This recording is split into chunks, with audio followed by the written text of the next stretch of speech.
Hi, this is Nagendra from NS Cube channel. ఈరోజు మాట్లాడుకున్న topic how to utilise waste. 2020 లెక్కల ప్రకారం ప్రపంచం మొత్తం 2.24 బిలియన్ టన్స్ ఆఫ్ వేస్టేజ్ని జనరేట్ చేస్తుంది. అంటే పర్ డేకి 6.14 మిలియన్ టన్స్. అదే ఒక మనిషికి వస్తే 0.79 కిలోగ్రామ్స్ వేస్టేజ్ని మనం జనరేట్ చేస్తున్నాం పర్ డే. అది ఓన్లీ సాలిడ్ వేస్ట్ మాత్రమే. అదే ఫుడ్ విషయానికి వస్తే 1.05 billion turns per year, 2.88 million tons per day మనం వేస్టేజ్ చేస్తున్నాం వరల్డ్ వైడ్ గా. ఇక్కడ ఫుడ్ వేస్ట్ ని యూటిలైజ్ చేయలేం మళ్ళీ, ఎందుకంటే అది వేస్ట్ కాకుండా చేయగలిగే పరిస్థితి. అది ఫుడ్ వేస్ట్ అయితే దాన్ని ఏం చేయలేదు, అది పారేయడం తప్ప. అదే సాలిడ్ వేస్ట్ ని మనం రీసైకిల్ చేయగలం. రీసైకిల్ చేయడం వల్ల బెనిఫిట్స్ ఏంటో ఫస్ట్ తెలుసుకుందాం.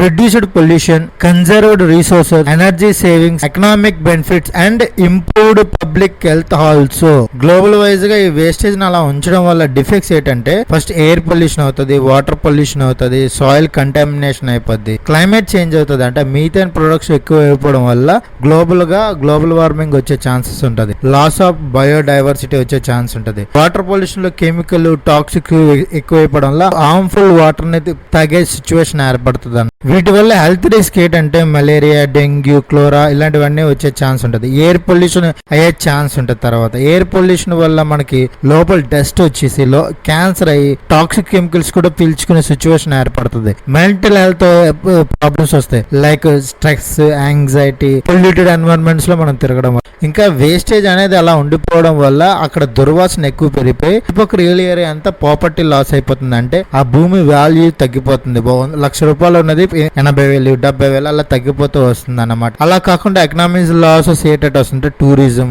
అగ్రికల్చర్ ప్రాబ్లమ్స్ వస్తాయి. ఇలాంటివన్నీ స్టేట్ లో గానీ, ఒక వీధిలో గానీ, ఒక ఇంట్లో గానీ ఉండడం వల్ల మనకి ఎన్విరాన్మెంటల్ పరంగా, హెల్త్ పరంగా, ఎకనామిక్ పరంగా ప్రాబ్లమ్స్ వస్తాయి. కాబట్టి రీసైకిల్ చేయాల్సిందే.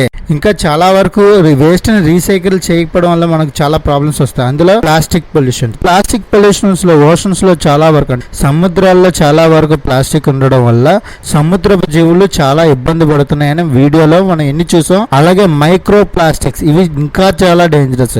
అది మనిషికి లోపల డైరెక్ట్ గా వెళ్ళిపోతుంది. మైక్రో ప్లాస్టిక్స్ అనేది మనం తిన్న ఆహారంలో కొద్దిగా మన శరీరంలోకి ఇంకిపోయి ఒక దగ్గర స్టోర్ అయిపోయి మనం చంపుకొని తినే సిచ్యువేషన్ ఏర్పడుతుంది అనమాట. తర్వాత ఫుడ్ వేస్టేజ్ ఇదేంటంటే 30-40% ఆఫ్ వేస్టేజ్ వరల్డ్ వైజ్ గా డైలీ వేస్ట్ అవుతుంది. దాన్ని రీసైకిల్ చేయలేం, దాన్ని ఏం చేయలేం. కాకపోతే అంత వేస్ట్ మనం ఎందుకు, ఎలక్ట్రానిక్ వేస్ట్, దీని వల్ల టాక్సిక్ కెమికల్స్ వస్తాయి, అజార్డ్స్ ప్రాబ్లమ్స్ వస్తాయి అనమాట. ఎలక్ట్రానిక్ వేస్ట్ వల్ల మెడికల్ వేస్ట్, దీని వల్ల చాలా ఇన్ఫెక్షన్స్ వస్తాయి. ఒకటి కాదు, రెండు కాదు, కొన్ని వందల ఇన్ఫెక్షన్స్ ఓన్లీ మెడికల్ వేస్ట్ వల్లే వస్తాయి. ఇన్ని లక్షల టన్నుల వేస్టేజ్ అని మనం భూమి మీదకి భారం కాకుండా ఏం చేయాలని ఆలోచిస్తే దానికి కొన్ని సొల్యూషన్స్ ఉన్నాయి. Number 1, reduce, reuse, recycle. Proper waste management infrastructure. ఈ వేస్ట్ మేనేజ్మెంట్ ఒక ఇన్ఫ్రాస్ట్రక్చర్ కరెక్ట్ గా చూసుకునే విధంగా ఉండాలి. ఇదన్నిటికీ ఎడ్యుకేషన్, అవేర్నెస్ ప్రతి ఒక్కరిలో వచ్చేటట్టు తీసుకోవాలి. అది third point. Fourth point, circular economy practicals. అంటే ఫర్ ఎగ్జాంపుల్ రీసైకిల్ చేయడానికి ఉపయోగపడే యంత్రాలు, సామాగ్రినంతా ప్రభుత్వం లేకపోతే ప్రైవేట్ కార్పొరేట్ కంపెనీలు మనీని ఎలా జనరేట్ చేసే విధానాన్ని ప్రతి ఒక్కరిలో అవేర్నెస్ తేవాలి. అవుట్ ఆఫ్ కంట్రీలో మనం చూసుకుంటే కొన్ని వాటర్ బాటిల్స్, ప్లాస్టిక్ బాటిల్స్ ఇలాంటి చెత్త అన్ని వేస్తే అమౌంట్ అనేది వాళ్ళ దాంట్లో పడుతుంది. అలాంటి ప్రోగ్రామ్స్ అన్ని కొన్ని చేయాలి. ఈ వేస్టేజ్ ని ఇంకా ఇన్నోవేటివ్ గా చేయాలంటే వేస్ట్ ఎనర్జీ కన్వర్జేషన్ గా చేయొచ్చు, బయోగ్యాస్ రీప్రొడక్షన్ చేయొచ్చు, కాంపోజిటింగ్ చేయొచ్చు, అడ్వాన్స్ రీసైక్లింగ్ టెక్నాలజీని ఉపయోగించి వినూత వస్తువులను తయారు చేయొచ్చు. అలాగే ఆర్టిఫిషియల్ ఇంటెలిజెంట్ ని ఉపయోగించి వినూతమైన నాణ్యత గల వస్తువులను తయారు చేసి ప్రపంచాన్ని అందించి ఒక కొత్త దోవలో దాన్ని క్రియేట్ చేసే పద్ధతులను మనం కనిపెట్టవచ్చు.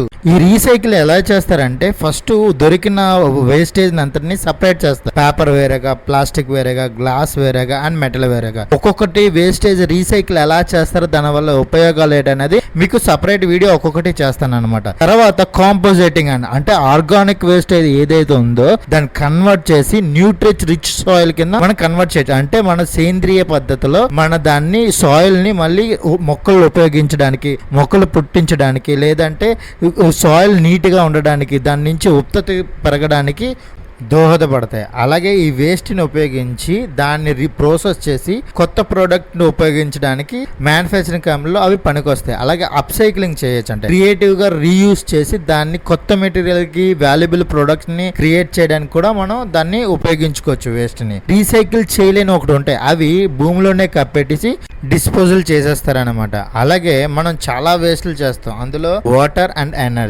ఎనర్జీ వేస్ట్ అంటే ఫర్ ఎగ్జాంపుల్ పవర్ వేస్ట్ చేస్తుంటే ఆ పవర్ వేస్ట్ని తగ్గించాలి, అలాగే వాటర్ వేస్ట్ని కూడా తగ్గించాలి. అలా వేస్ట్ కాకుండా మనం కొత్త కొత్త విషయాలని కొత్త కొత్త పద్ధతులను అవలంబించి ఆ ఎనర్జీని ఆ వాటర్ని మనం కాపాడుతుండే ఉండాలి. ఫర్ ఎగ్జాంపుల్ టాయిలెట్లో 200 ml యూరిన్కి మనం 2 లీటర్స్ నుంచి 5 లీటర్స్ వరకు వాటర్ని వేస్ట్ చేస్తాం. అలా వేస్ట్ కాకుండా కొత్త టెక్నాలజీ కనిపెడితే మనము ఆ వాటర్ని వేరే విధంగా యూజ్ చేసుకునే పరిస్థితి ఏర్పడుతుంది అనమాట. సో ఇక్కడతో ఈ వీడియో అయిపోయింది. నా ఎక్స్ప్లెనేషన్ నచ్చితే కింద కామెంట్ చేయండి. Please like and subscribe my channel. Please share my channel. Thank you for watching.